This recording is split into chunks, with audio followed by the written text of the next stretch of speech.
ịgba mba anyị ji ejeli chukwu na ọdịnala ozi na-ekwe m na-agala ụwa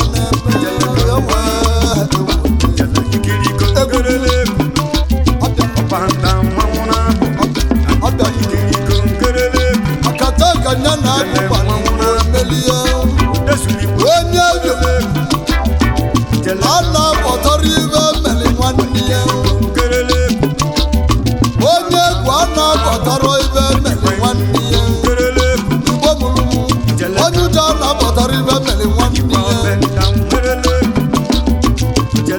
onye unu ya na-agba n'ọkụ ọ na-achụ n'ntoke ajụjụ ụmụ wee bụrụ ọbịbịa onye isi ala Tinubu bịara Anambra steeti kedụ ọ bịara mepụrụ ụmụnne m asị m ukwuekwue si na ọ dị ka ndị amoosu na-ejebe izuzu inelu enye anya izuzu ndị amoosu na-abụrụ ezigbo izuzu ya wee odezu eberebe bụrụ onye ka njidụwa onye unu ya na-agba ọkụ ọ na-achụ nsọ ọja keri na nwa maazị Nnamdị Kanụ eche emume ibe unu ga-ekwu na Tinubu bịara ka e nwee elu ka atụọ elu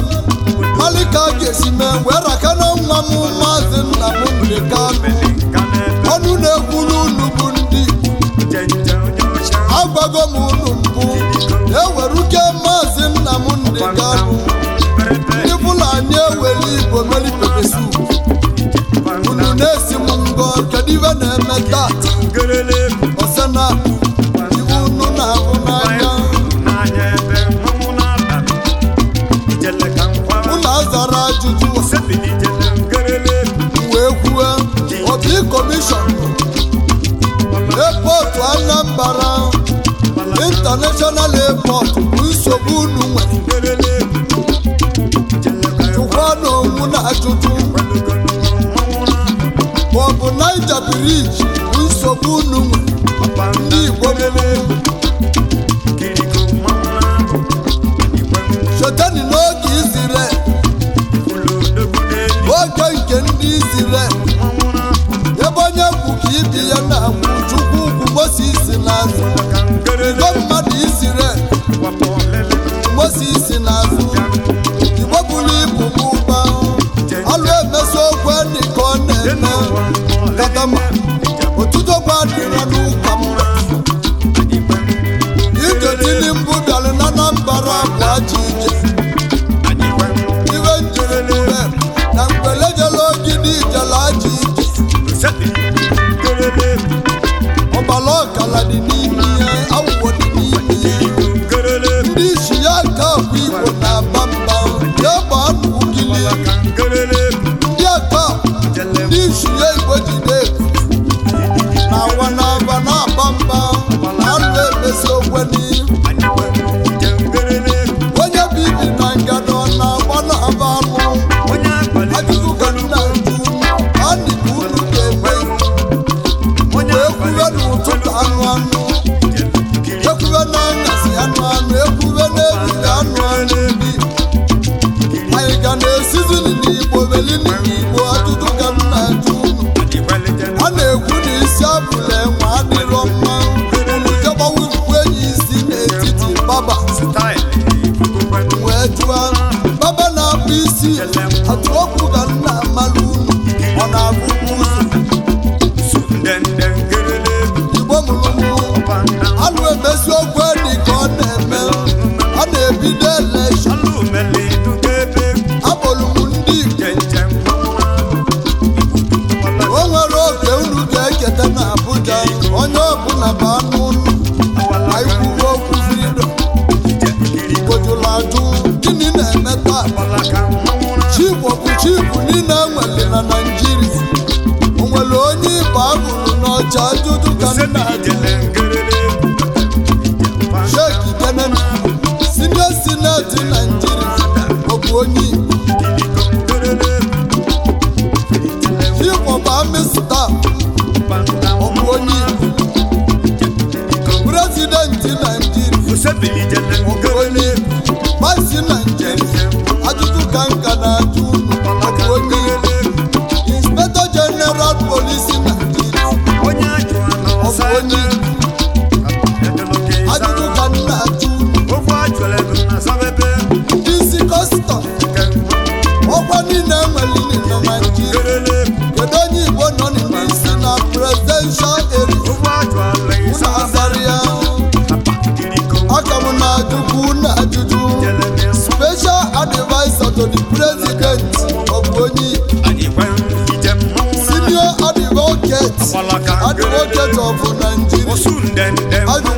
na-ajụ onye ajụwa ọ bụ n'ọzọ onye Igbo na mmanwụ nọ n'ile ebe agbala ka ka ntụ unu chukwula echi anya ụlọ bịakwula abịa banda mmanwụ mmadụ jidere ori bịalị na ndị ya ezuwe eberebe egbulu o jidere n'aka ejebe kọt njem mmanwụ na olusie kọt gbala onye bịala ori na biya aka ebe iko mmanwụ na nye ndị Igbo mụrụ njenje onye ọcha Tinubu ụlọ bụrụ Peter Obi na-eleshọn eberebe egbulu nkwa ebe o mesie bịa na ala Igbo ngerele unu mee ibe asị isi eme na-eme eme na-etere emewo ngerele Kennedy na-alụbụ alụ katamasi abụli ya njenje Tinubu bịalị na ala Igbo unuchie nye dịka ọbata ofu Anambra steeti agbala ka ngerele ewe mmadụ ọnọzikwani na ala Igbo njenje onye na-apụta ọcha onye zulugori ikwuwelu okwu eze n'isi kiriko mmanwụ Igbo politishans eberebe egbulu chụkwa n'onwu na ajụjụ jele ka mmanwụ onye na-emebi chụkwa onwe gị ajụjụ maka ego eberebe egbulu nkwa ebe onye lele onye agbata obi ya maka ego ọgaba ga-arụ ngerele kedu onye ị ga na-ebese onye ka ị ga-agbagwo agbala ka ngerele onye na-amụchi nnu ya lelu ụlọ ahụ agwụ ga-agwụ ya n'iru ka ọ na-anwụ amụ onye na-emebi anya gị n'afọ ka ị ga-eji bụ Igbo akaligo mba ji a na-arụ n'ọka mbọsọ mee agbago m ahịa na-abịa ahịa na-abịa ọjụka n'uru onwenugo gọvanọ onye jela ana Yoruba rusie epunye ya okwu ọzọ ndị Yoruba n'isi unu achọkwani mmanwụ anyị jide ndị isi ya ga na-ewezi iwe na ndị ọzọ ndị isi ya ga kwụsịrị mụzi ya ụlọ ozi ndị igwe mana Anambra steeti niile ọ bụrụ ibe ekwuru ka a ga-eme ije prezidenti Naijiria Tinubu jeli na be ekpo awụwọlibu n'ime ihe ọbara ọgala dị n'ime ihe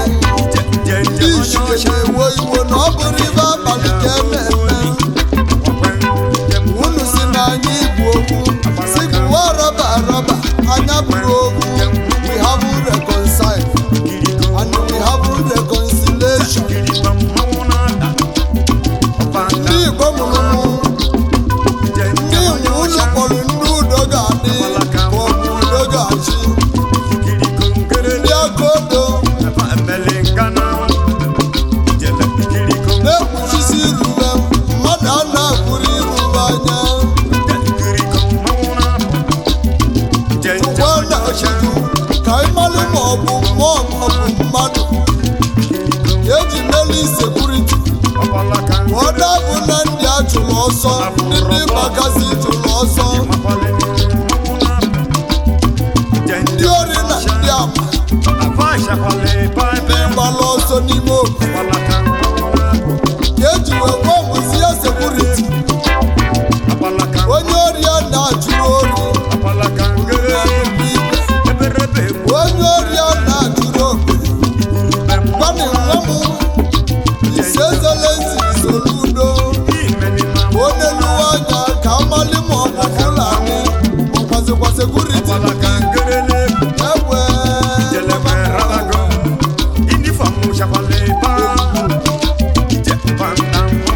oji ncha gwa ọrụ mari n'onwe ya egwugwu anyị ego mgbe enweghị egwu anyị ji buli ilu anyị ji eje ọdụ mama m nwanyị mma arụ oke mmanwụ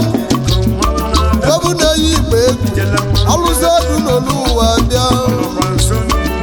ode njinji nne m eze nwanyị nọkwa nso ibe enweme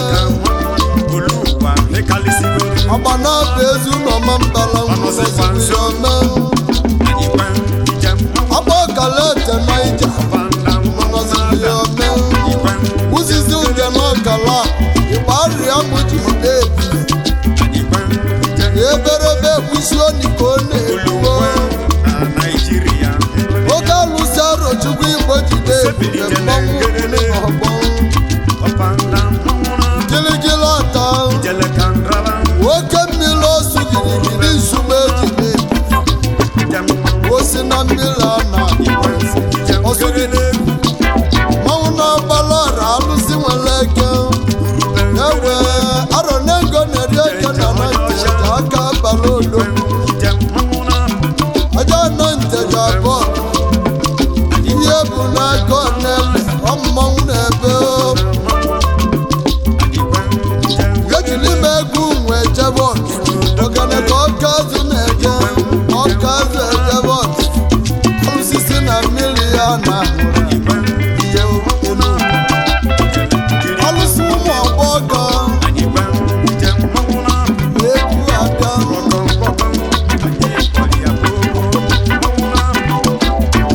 egwu na-akpọ ite chi meka ọgwụ eji ọrụ emeka mma m ọgwụ eji onye mma ọgbọgọ alụsị ụmụ ọgbọgọ egwu na-akpọgo ya bụ na ọgwụ eji ọrụ gọvanọ Anambra steeti ka Obi anyị na-echekwa dịka ọbata ụlọ adị mma eze ọmọgọ ndị egwu n'Igbo niile eze ọmọgọ ndị egwu ọdụ nwanyị nke Naijiria mepụrụ ọjọ na-atụ alụsị oji moto eme ọsọ ọsọ oge ọba iri mere erike eziokwu a na-akwụrịrị ugokweche mma nwa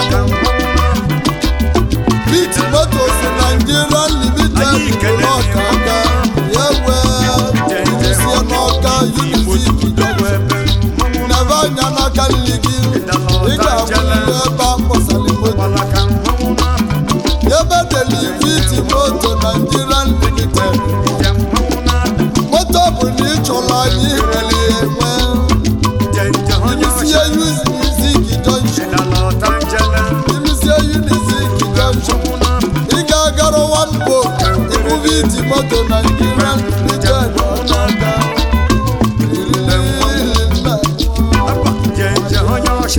ọba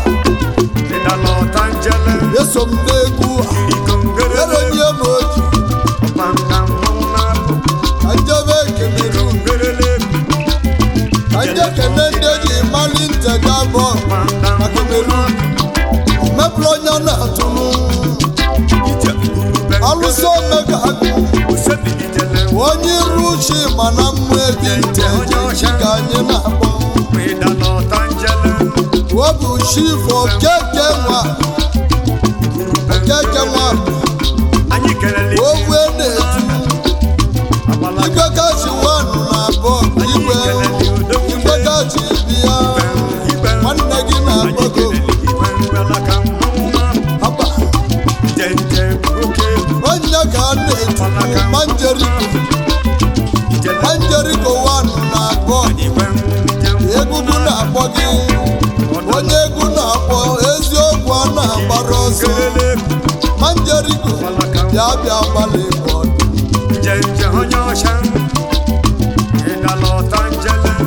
onye bụ shama managing director Sumokan ọtọmọba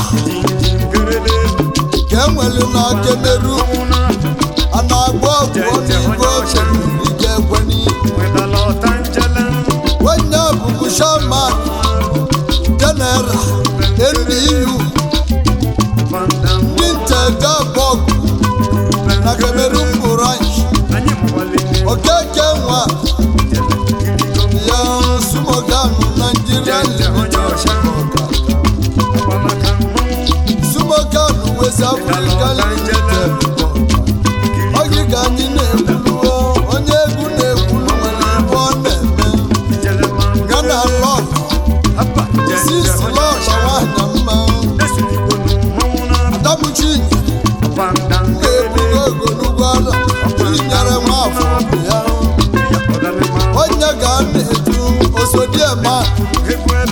Kedu makụ ma bara ya ọdụkọ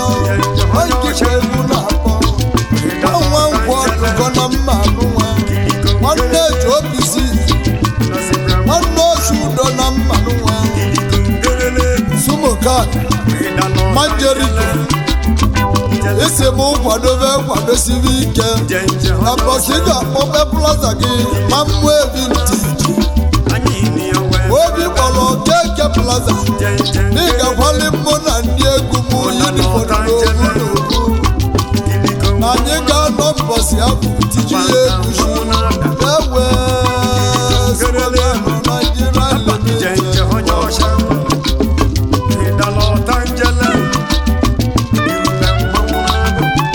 ana m ekenekwe ọsọ mmanwụ na-agbalọ onye ọrụ kaadị dịka anyị na-akpọ Akameru arụsị nwere Igbo bụ ana m ekele gị egwu ada aba ya dịka ị na-egbuo ọ bụ chifu Chukwuma UBA ụba dịka anyị na-akpọ one with God is majority onye ama ọkpọrụ kabi na n'ibide dịka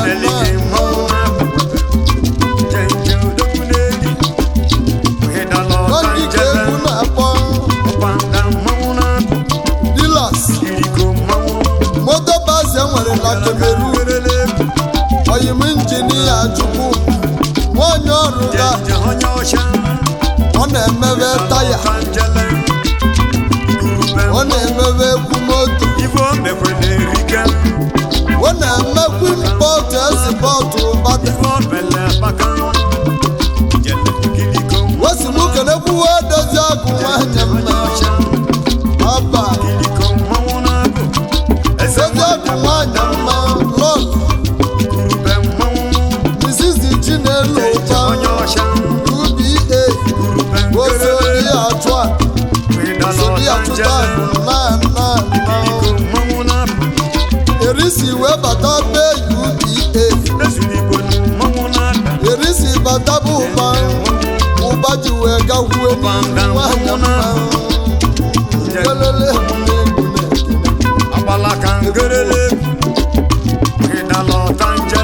ewe yabodozi akụ Chinelo UBA ụba ọ mụtara ihe ọmụmụ karịa ọ mụtara nwago ọ mụtara nwaanyị diọkpala eze ka nna akpọ Chimodu egwu nwa m Chukwumobi ụba egwugwu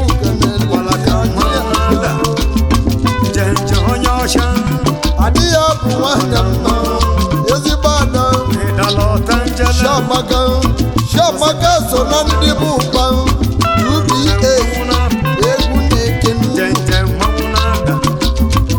ya bodozi abụ ya Chinelo Mrs. nwanyị ọ mụtara ọyị anyị ejima nwoke na ọ wee dị mma nwa m uchi na-emere m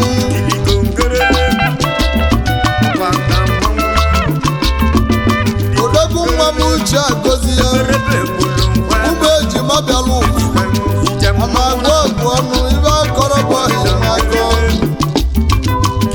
na nnukwu ibe onye Chukwu mere eze na ọbụgola eze prọfetọrụbala eze abịa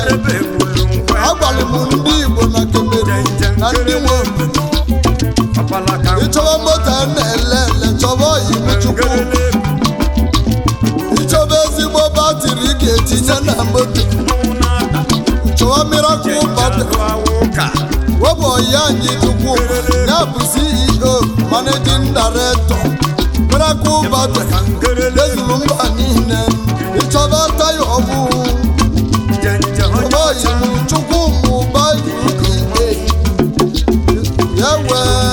oyi m ụba UBA anyị onye rụka kelele egwu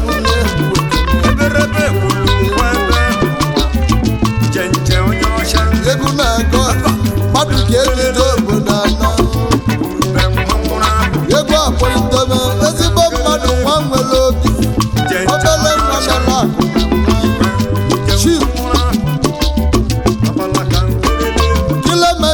Mark abụnye udo alụsị nwere igbo bụ nnọọ ibe mmekwe n'oyi ma abụnye udo menti power na Port menti power na Port egwu na-afọ ite gị ojije na-eme ojilise mọk wọ́pọ̀ máa bù ní ọdún ìjẹ́ ìjọba ilé àbúyé ego àbúyé udo láti bọ́wọ̀ Nigeria limited ìbọn ọ̀gágá ọbẹ̀lẹ̀ mọ́ náà yẹ ẹ̀dáyọ ụfọdụ na-azọ ẹ̀zọ azọ kelele ìgbìmọ̀ ìgbìmọ̀ o si mụ kenekwu ezigbo nwanne ya Chief Nnamdi Christian Nwafọ onye ka anyị na-akpọ akwụkwọ ego sokwu na ọjọ mma ojimechi na-eme ojimoto akpa aka akwụkwọ ego Igbo na India egwu ugeneli gị o jide onye mmadụ ka oge eri akọ na nri ya mmadụ bụ na mmọnwụ gbajiri na-ekpuchi akwụkwọ ego CEO Chairman Managing Director High Movement Hotel enwere na Lagos State Ilusie Isheri Showerite Movement Hotel yebe anyị na-enwe ọcha yebe anyị na-eli na-aṅụ n'egoli ọkacha mma ewe akwụkwọ ego meli ya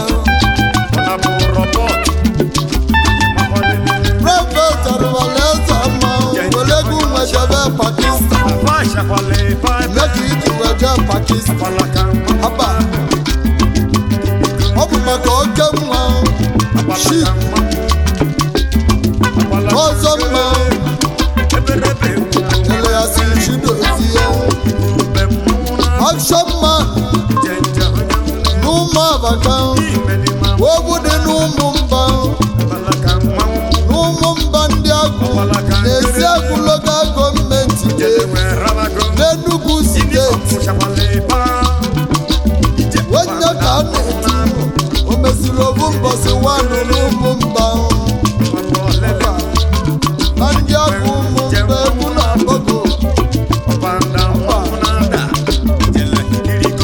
igwe ndị Igbo na Pakistan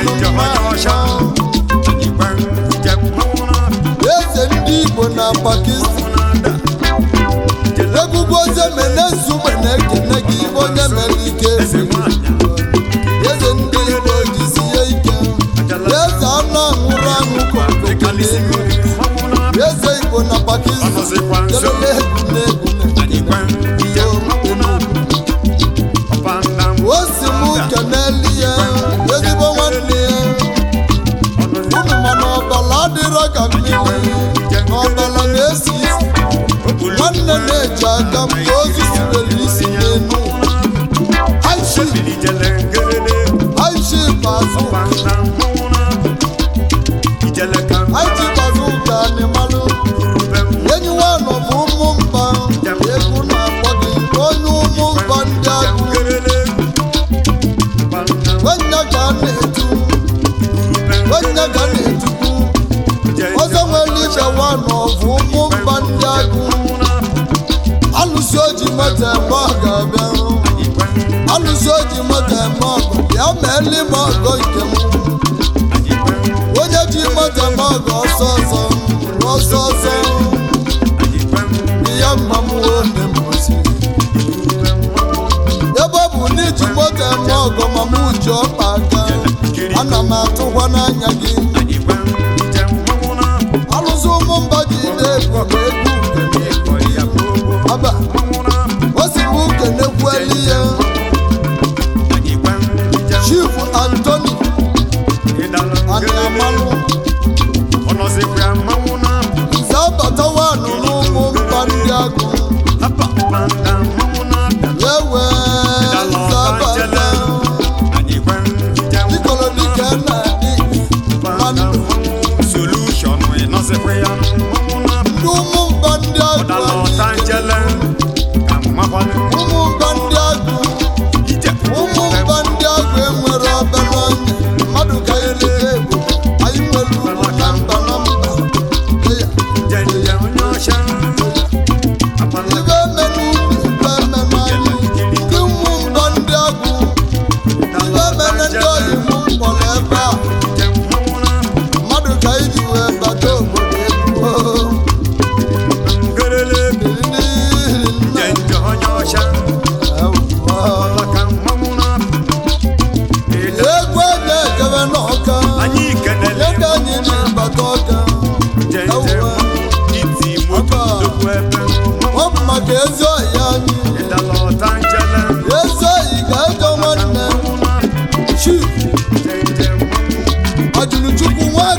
ọkwa n'ọchọ mma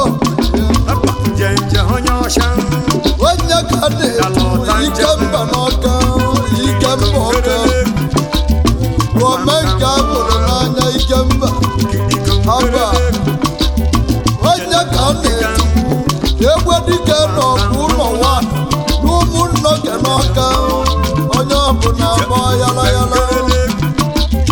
utu nkịta niile bụzi onye ọnya odogwu ike mba oke mmanwụ eji mala obodo ya n'ụmụnne ga n'ọga ike mba ọchọ mma obodo ya ike mba chionya dị n'izufe n'ebe a na-agba ike mba ya wee ya oke ike mba n'ọga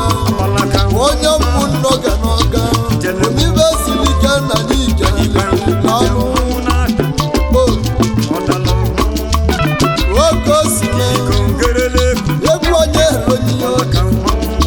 maka anyị na-echeta nwunye oke bụ ka anyị na-echeta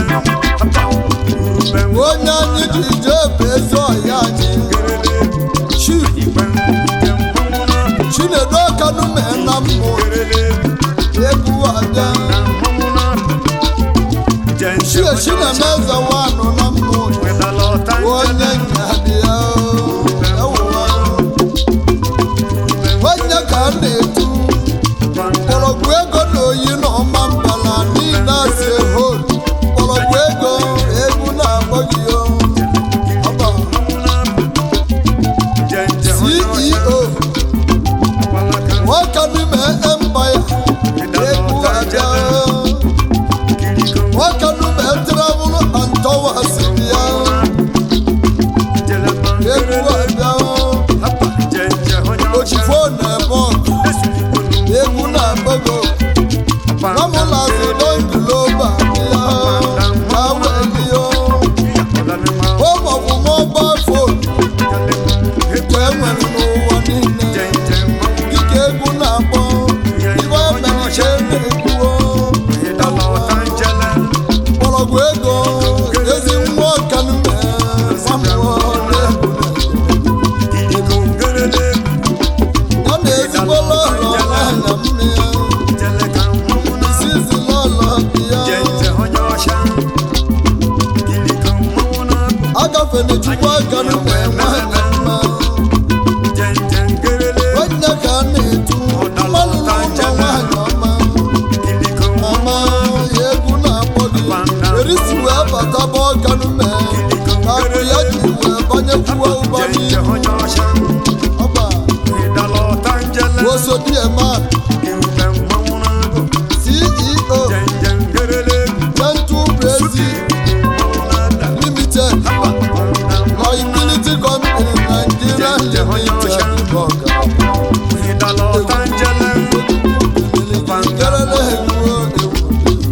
Osodiema ya wegwozie mmele mkpọrọgwụ oyi na ọma mbala si eme ka ikiriti Alhaji Lawal Mohammed Sani Shagon Managing Director Ireti Ego Company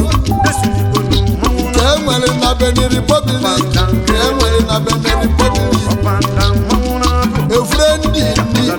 is a friend indeed Alhaji Lawal all we are saying is thank you so much big company na Benin Republic anyị Ireti Ego ewe ya bụ mkpọrọgwụ oyi na ọma mbala o si m kenekwe Chifu Chinonye Chukwu debere nweke onye mmụọ onye ka na-etu ụwa bụ na ndụ nye m na ndụ enyere m n'ọnwụ ụwa bụ na ndụ oyi m ụwa bụ na ndụ wee gozie menesure o nwere kompini moto nke a na-akpọ ụwa bụ na ndụ Transport Moto Nigeria Limited moto na-agbasi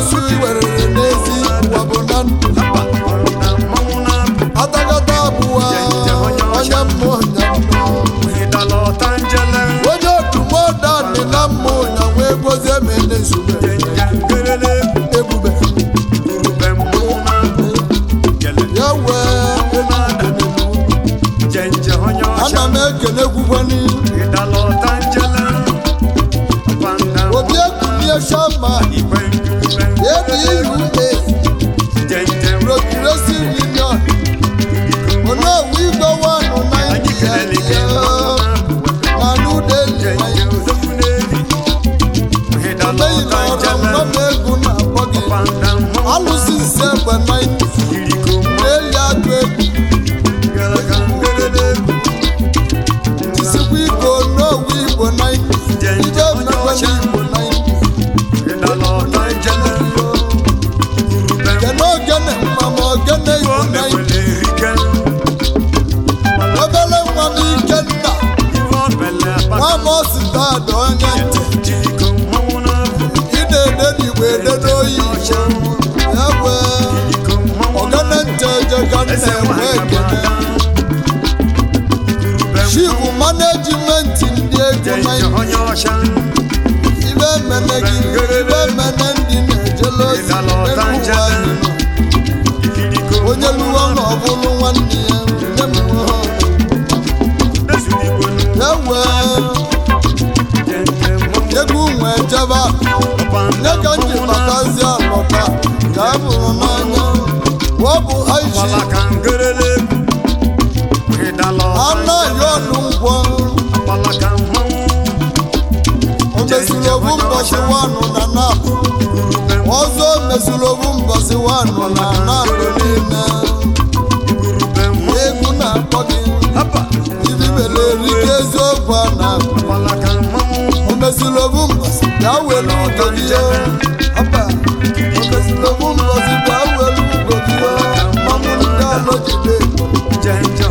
ya na nwanne ya Onowu nze nwa akụ na napụ Onowu nze nwa akụ ekwezi eze na-esogbu ya bụ mesiri obu mbọsị si mụ keneli ihe ndị ọyị ya ya dịka ị na-akpọ ite wepụchi bụ Lawrence Odomu CEO M&J Transport na South Africa ya wee onye bụ na moto na-agba n'okporo ezi na South Africa onye ka m na-etu akonye wetara wanụ na anagụ oyimakonye wetara wanụ na anagụ bịa weli egwu na-akpọ gị o ibe onye meligo udo onye ji onye ka m na-akpọgwu ogbolo ọgụ nwata wanụ na n'ike n'Enugu steeti na-epụpụ zire manụ na South Africa zire manụ na South ga wele ekene egwu n'ugeneli gị ezi oyi ka ego nwanne n'elu ụwa anyị na-aga o si mụ kenekwueli ya Chief Ifeanyi Chukwu Ekwude akalise ngene nwa na-ebu ngene nwa na-abatete nwa batete bịalụ odogwu eziri ozi mmadụ na-abọghị ya were ugo gị onye gị ka a na-etukwu mpụta ugo bụ ọlịlị oyim mpụta ugo bụ ọlịlị bịa were ugo gị odogwu abatete jide egwu onye mmiri nsogbu anyị ekenekwu ha isi ọgọnna nwoke ọzọ odozi obodo ndị alụ n'ike odozila obodo ọdịmma n'ọdụ ugo ego echi azụ na ala dịka anyị na-ekwuo Chairman Managing Director Ogo Park Nigeria Limited dịka anyị na-ekwe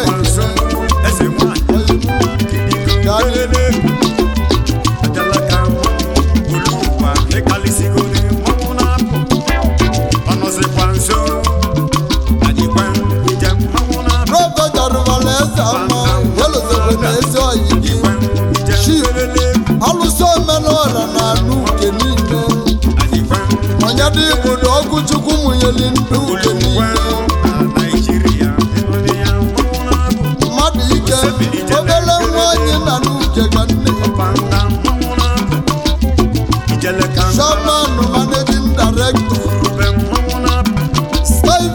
họteelụ nke enwere na nọọsụ ewe onye ụkọ obodo ọma egwu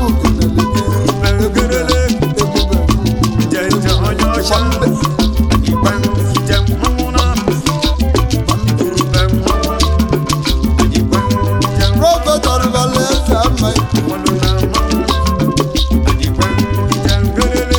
agwara m unu ndị anyị na ha na-adị na mma na akaliso ego m akpọ ijebe oke nwa abụọ mụrụ n'ezi ọgụ yadịga ine Chief Simon nwụ ya nna onye ka a na-ekwu ọkanụ ma ewu anụ n'ezi ọgụ ojibe a na-eli eli nọ na-eme kwarọra ebiri Disemba ọ na-eke meji ọ na-eke moto ọ na-eke akpa rice ya na ego dị n'ime ya onye obili rice onye ego onye obili moto onye kwuonye ego ibe ọ bụ na o nyere gị ọ ga-enyelili gị ego n'aka ị ga-ejikwa moto ụmụnne m na nke ikpeazụ zụwa onye ka ezi owere na-esila anya wee tụrụ ya igwenyela ọkụ ụwa n'ofe ezi ọkụ ide mmiri lokal gọọmenti alụzinyela ọkụ n'ide mmiri nwamusa ọnụ nwụ ya nna ọkanume ewanụ n'ezi ọkụ ọmọgọ ndị ide mmiri niile asị hụ ijizikwebise mọ import and export battery inwezi batịrị iji anya moto chọba ọkanume n'ezi ọkụ onye na-eme import eme export na kotompụrụ ka o nwere isi ọnụ ọkanume ewe nwanne maka ike mmanụ n'ezi ọkụ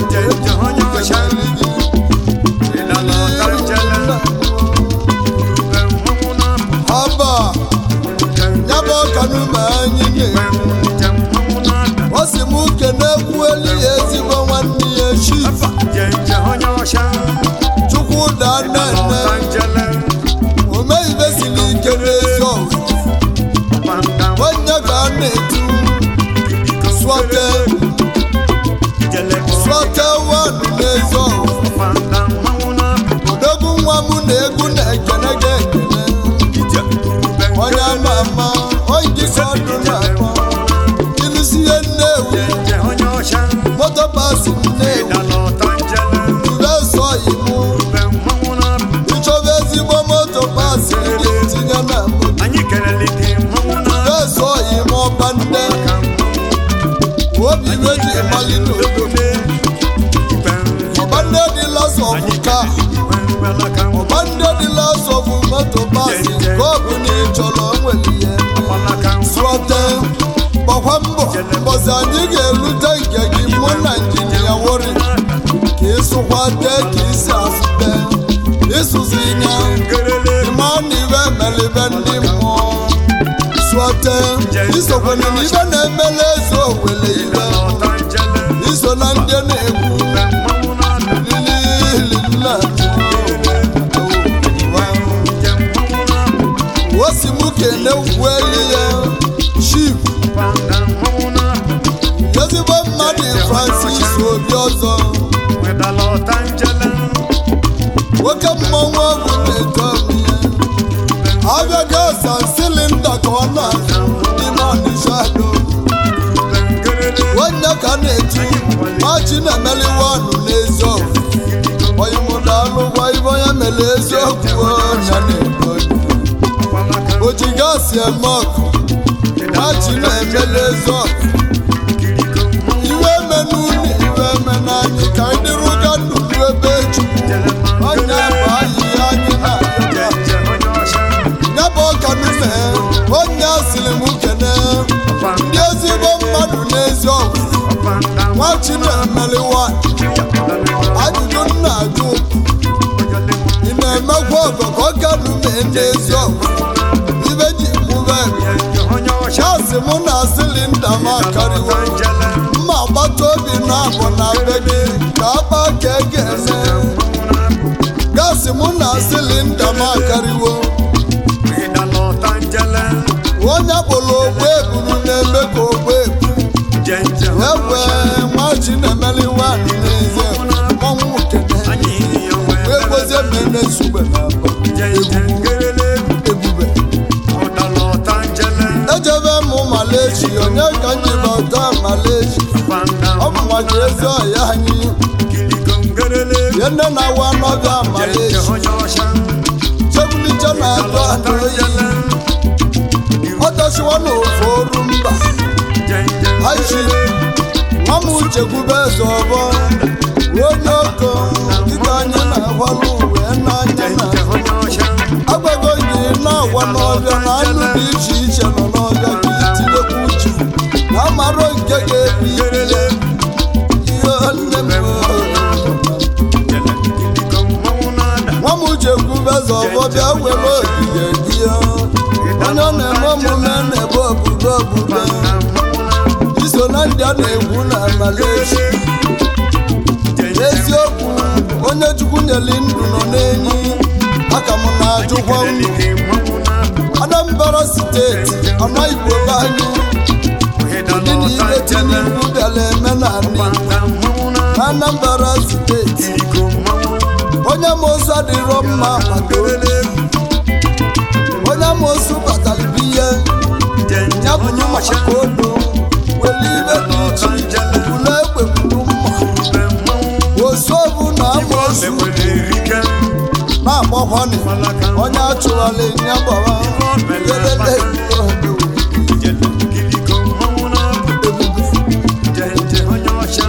emesie egutọlụta na-ejuru abụọ n'ọbụda enwe obi ọcha ewe dike na-eme prọfet arụwalaeze na bite studio na mpọ na wọrịọ nne m ise uru kele isi ịkakọ nwa eze na-ekwanyepụ egwu eze Chukwu ike aka onye ntị onye achọrọ ntị ya bụ ọnụ na-egwu